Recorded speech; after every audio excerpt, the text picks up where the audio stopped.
laquelle vous êtes en train de nous suivre à ce moment précis. Nous sommes aujourd'hui le 15 octobre 2025, jour prévu pour le début des enseignements sur les notions de la sécurité routière. Comme prévu, aujourd'hui, nous allons démarrer ces enseignements et la première leçon vous sera présentée par votre humble serviteur, M. Jean-Claude Kazadi, que je suis.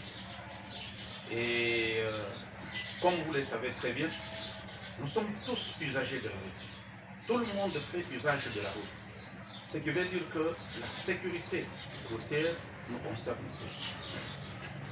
Et d'emblée déjà, nous allons commencer avec la première leçon qui concerne la sécurité routière. La première leçon, donc, c'est la sécurité routière. Nous allons voir c'est quoi la sécurité routière. Avant de continuer avec toutes les choses, il faudrait d'abord qu'on sache la sécurité routière elle-même c'est quoi. Alors sans plus tarder, la sécurité routière, comme nous l'entendons, c'est juste un ensemble de toutes les dispositions, toutes les mesures, tout comportement et politique qui visent à éviter les accidents, qui visent à prévenir les accidents de la circulation routière et à réduire leurs conséquences sur les personnes et les biens. Là, c'est ça ce que nous appelons la sécurité routière. La sécurité routière, c'est un tout. Elle touche plusieurs domaines. Il y a par exemple le domaine même du transport, le domaine de santé, le domaine de l'éducation, le domaine de l'industrie, le domaine des infrastructures. Donc elle touche plusieurs domaines plutôt. Elle entre dans plusieurs domaines. Donc là, c'est la sécurité routière. Elle est vraiment en tout. Mais elle est constituée de 3 niveaux. Et ça, vous allez comprendre pourquoi est-ce que nous avons voulu parler aujourd'hui de la sécurité routière d'abord. Donc, elle est constituée de 3 niveaux. Nous avons le premier niveau, c'est la sécurité primaire. La sécurité primaire que nous appelons aussi sécurité active.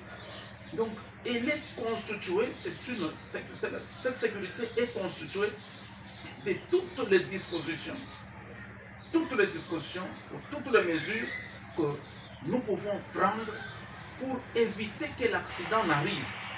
Donc tout ce que nous pouvons vraiment faire pour empêcher que l'accident n'arrive, ça c'est ce que nous appelons la sécurité primaire. Donc toutes les mesures qui peuvent nous éviter l'accident, qui peuvent empêcher que l'accident n'arrive. Donc la sécurité routière agit. La sécurité primaire plutôt agit en amont, donc pour empêcher que l'accident n'arrive. Son objectif, n'est-ce pas, c'est d'éviter. Donc l'objectif de la sécurité primaire, c'est d'éviter que l'accident n'arrive. Donc éviter que l'accident n'arrive. C'est ça l'objectif de la sécurité primaire. C'est pourquoi on prend toutes les dispositions possibles. C'est comme par exemple le code de la route. Le code de la route, c'est un instrument de la sécurité primaire. Donc c'est un instrument que nous utilisons dans la sécurité primaire. C'est un instrument de la sécurité routière, bien sûr, mais qu'on utilise dans la sécurité primaire. Donc c'est l'ensemble des mesures, n'est-ce pas, qui nous aident à empêcher que l'accident n'arrive. Il y a par exemple les formations, les multiples formations des conducteurs. Il y a par exemple la sensibilisation. Il y a par exemple le contrôle technique. Le contrôle technique sur le véhicule automobile. Vous voyez? Donc, toutes ces dispositions-là nous amènent à éviter que l'accident n'arrive. Là, c'est la sécurité primaire. Et c'est ce que nous utilisons beaucoup plus, la sécurité primaire. Nous avons la sécurité secondaire, que nous appelons la sécurité passive. Cette sécurité, elle est l'ensemble des dispositifs et techniques, n'est-ce pas, que nous mettons sur pied, nous plaçons ou installons, n'est-ce pas, pour diminuer un peu la gravité. C'est-à-dire à ce moment-là, la sécurité primaire, elle, donc, agit en amont, mais la sécurité secondaire agit au moment même de l'accident.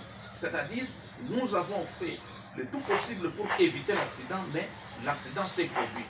Alors, si l'accident s'est produit, donc les dispositifs qu'on va faire pour diminuer la gravité, n'est-ce pas, pour diminuer les conséquences, ça s'appelle la sécurité secondaire.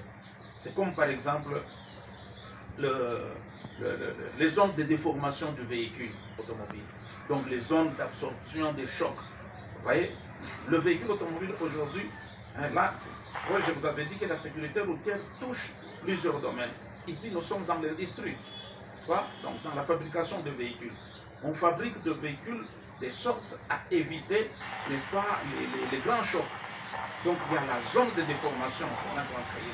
Vous allez voir que la carrosserie, ou les carrosseries de véhicules ne sont plus en tôle rigide, vraiment là où il y a un choc, ça va directement même se faire sentir sur les santé des gens.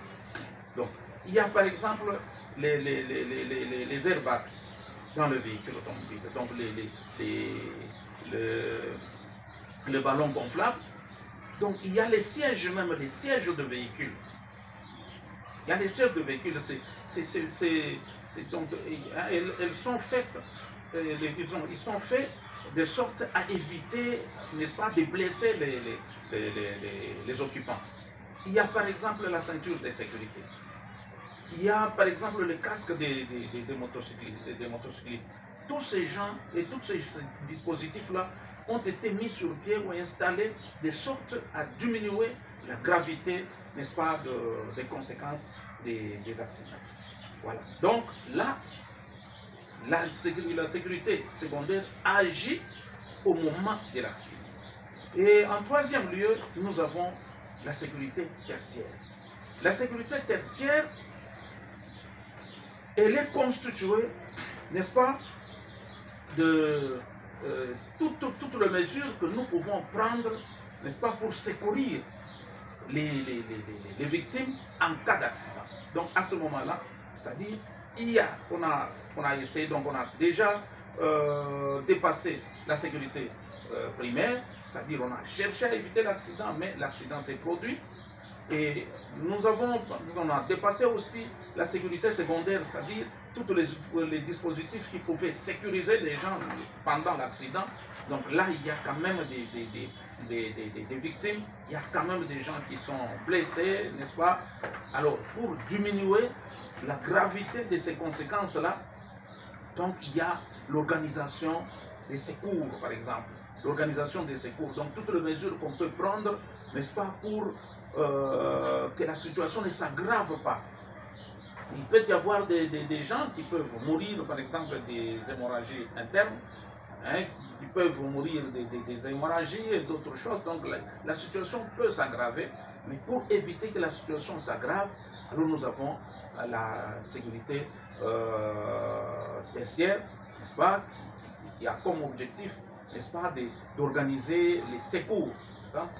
Donc faire en sorte que les gens, l'objectif principal de la sécurité tertiaire, c'est de sauver les vies des gens. De sauver les vies des gens, de réduire, n'est-ce pas, ces conséquences-là. Donc lorsqu'il y a l'accident, organiser vraiment le premier secours, n'est-ce pas, les soins médicaux, tout ce qu'on peut faire, n'est-ce pas, les transports, donc transporter les gens pour les amener dans les hôpitaux pour le prendre en charge, et ça s'appelle la sécurité tertiaire. Voilà, en bref, chers amis, ce que nous avons réservé aujourd'hui sur la sécurité routière. Donc, nous avons dit que la sécurité routière, c'est juste un ensemble de dispositions, de mesures, n'est-ce pas, de comportements et de politiques que nous pouvons utiliser pour éviter les accidents, pour prévenir les accidents et même réduire les conséquences de ces accidents-là sur les personnes et sur les biens. Donc, la sécurité routière, comme je l'avais dit, elle nous concerne tous. Donc, aujourd'hui, nous avons vu quand même, avant d'entrer dans le groupe, vous allez comprendre maintenant, lorsque nous allons entrer en détail, lorsque nous allons commencer à avoir plusieurs leçons, et vous allez comprendre que telle notion, par exemple, se trouve dans telle partie, tel niveau de la sécurité routière. Donc ça se trouve dans la sécurité primaire, ça se trouve dans la sécurité secondaire, ça se trouve dans la sécurité tertiaire. Donc le tout là, c'est ce que nous appelons la sécurité routière. Merci beaucoup et à la prochaine leçon.